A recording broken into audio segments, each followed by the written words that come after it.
A big mistake by city officials in San Diego created a major water shortage over a 100-square-mile area today in Southern California.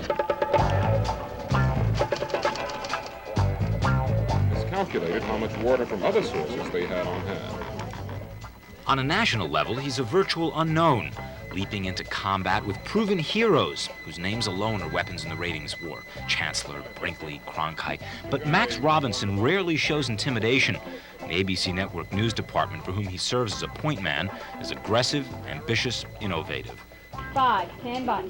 Show is up. From our desk in Washington, Max Robinson. Good evening. It's not even Friday, and Jimmy Carter has already had one of As national desk anchorman for the ABC World News Tonight, Max Robinson is the first regularly scheduled black network news anchorman. It was after many years of unrest erupted into a... In 1965, in Washington, it is mostly white faces that fill the screens during TV news programs. Max Robinson becomes a cameraman reporter for WTOP, then moves to WRC, where he produces this Emmy Award-winning documentary, The Other Washington. A few years later, he is back at WTOP, this time in the anchor chair. In 1969, Max Robinson became the first black anchorman in Washington. When the Eyewitness News team was formed, Channel 9 was third in the ratings. By the time Max left, 9 years later, WTOP was number 1. It was the spring of 1978, Max Robinson's last broadcast for Eyewitness News, as his colleagues bid him farewell. Yes, you newcomer. Right. Wonderful. Okay, old-timer. It's been 14 years for us.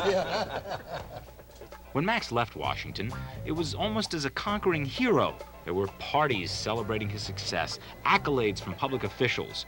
When he returned recently to anchor the ABC Washington desk, it was as an old friend. His network duties kept him busy, but he found time to pay a sentimental visit to the old Channel 9 newsroom where he had worked for so many years. How about the Winter City? How did you enjoy that winter? That's nasty. He's dedicated to his craft. It's coming up the news. Concentrating. It's intense. Oh, what? Any news director will tell you that chemistry is the key to a successful on-air news team.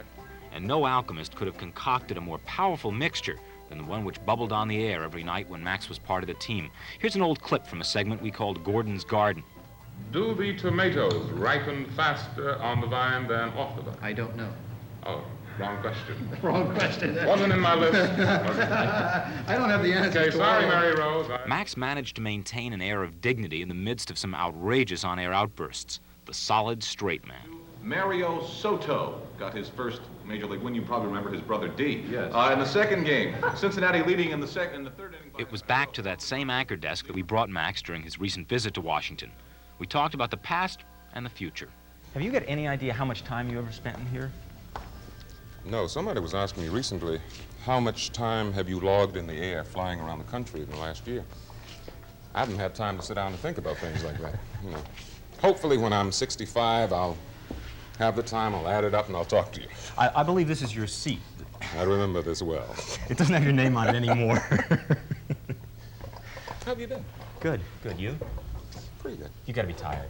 Yeah, tired, yeah. But it's a good tired. Of course, when you left, we all wondered how you would do. You're a very strong anchorman, obviously, but we also thought that one of your strengths was your ability to relate to the other people on the set. And now at ABC, you sit at a desk all by yourself. Don't you find that a bit of a disadvantage? Don't you miss the camaraderie? Yeah. Yeah. I miss it. I hate one-word answers, don't you? They Yeah. kill you in an interview, as you should know. Yeah, I do. But it's not something that really interferes a lot, because what I found out is that I have apparently developed an ability to deal with what I have to deal with. And I don't have negative thoughts. I don't dwell on what I miss. As much as I miss you and Gordon and JC and Maureen, all the people here, I don't dwell on that. I heard it was pretty tough in the beginning at ABC. That bad? You tell him, Kitty. It is hard to, you know, my job, what do I do? There is so much, literally so much. I'm only able to look forward a week or two in terms of what can I put together with speeches and planned things we want to do in terms of news. Because it's difficult dealing day by day. I'll give you an example of a weekend that is not atypical. I fly into Greensboro on a Lear with a crew interviewing me. I get off the plane, I go to this event, the first annual Black Achievers Luncheon, YMCA Taft Broadcasting sponsor. News conference, 2 other separate interviews, speech, meeting the people, dashing to the airport, flying to Greensboro, reception, North Carolina A&T University. Reception, party afterwards. People treat you so well, it kills you. It was tough in the beginning, wasn't it? You had some problems in Chicago. It was awful. No ghettos. One of the critics, or no, one of the news directors in Chicago said something to the effect of, there are no ghettos in the cornfields of the Midwest. No, it was an anchorman. It was an anchorman. Who said, I don't know how well a black anchorman will relate in the wheat fields of Kansas. It was one of the most absurd statements I've ever heard in my life. And I felt sorry for it. I really did. I started to send him a note. Did he ever contact Get you? well. Did he ever contact you? He's not gotten the nerve yet. I had been asked, how did I feel being the first black? And then another person said, aren't you proud to be the first black anchorman? And I said, of course not. Why would I be proud to be the first black anchorman? Why would I be proud of a situation that wasn't good? You know, there's no pride in that. I feel burdened, if you really want to know. I am proud to be a network anchorman. Burdened. Yeah. Why do you say burdened? Because whenever you are the first, you have to take all of the problems of breaking down the barriers, of getting people to understand certain things that they couldn't have understood because you are the first. Breaking the barriers is just an extra part of the job for Max. The massive complexities of a network news operation apply a new set of pressures upon a man whose air presence alone was enough to win Washington. He is aware that he faces a larger audience when he looks into the camera every night. And he is also aware there's a whole world of news to cover. If you had asked me, could I do what I'm doing now, a year ago, I would have told you no sane person would try. I really would have told you. But it's necessary. And to the extent it's necessary, for some reason it works. Well, our business is like that. You know very well. We talk about it. This is impossible, but it works. And tomorrow night, that's exactly what happens as Max Robinson relives 3 days of terror known as the Hanafi Siege. Max Robinson, Part 2, tomorrow night on PM Magazine. We'll be back in a minute.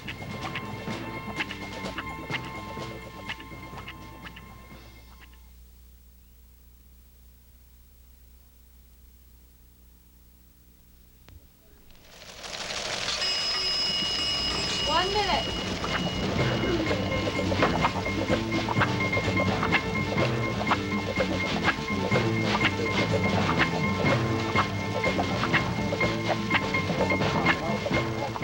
Show is up. Stand by. Good evening. It's not even Friday, and Jimmy Carter has already had one of the worst weeks. Max Robinson has made it. Anchoring the national desk for ABC World News Tonight, he has achieved what many people in his profession consider the pinnacle of success, a network anchor spot. After a long, successful career as a local news anchorman, at the comparatively young age of 40, Max Robinson is the first regularly scheduled black anchorman in the networks. His road to the top wasn't easy, but Max wasn't raised to doubt his capabilities or his chances in a world that, when he was young, threatened to shut the door on him. The problem I was having was that I wanted to be a lawyer, I wanted to be a politician, I wanted to be a theologian, I wanted to be a minister, I wanted to be an artist, I wanted to be an actor. I'm serious. I wanted to be that's exactly what happened. Journalism became the one answer, the one great compromise. Yes, compromise was a key word in the early career of Max Robinson. For in the 50s, the South wasn't quite ready for what Max calls colored television. I was in Portsmouth, Virginia, and there was this ad in the paper. In those days in the South, the newspapers would have help wanted male. Then they would have help wanted male C. And C meant colored. Okay. And it was under help wanted male, TV, announcer, news person, manager, right? Big operation. And I decided, because my parents had always told me, don't ever assume. Never presume. Even though it's clearly indicated. You can't. You must try. and find out for yourself whether you can. So I went to the station, and there must have been 25, 30, 40 white boys there. And I walk in, and everybody turns and looks at me like, what the hell is he doing here? You know. And I muscled up that, inner courage and tried not to show any nervousness and stood proudly, And I'm called in and I'm auditioned. I was treated kindly. And the guy calls off 5 finalists. And I'm one of them, right? You want to see some dirty stares going out the door? And you want to see a guy smiling back going, good to see you. And I was one of 2 who was picked to work at the station. So I worked, and my ego got the best of me. Sheer vanity. Because for the news, they would put up a sign that said news. I would do the news, no problem. And one day I said, there's a camera sitting there. The people in the big time do it that way.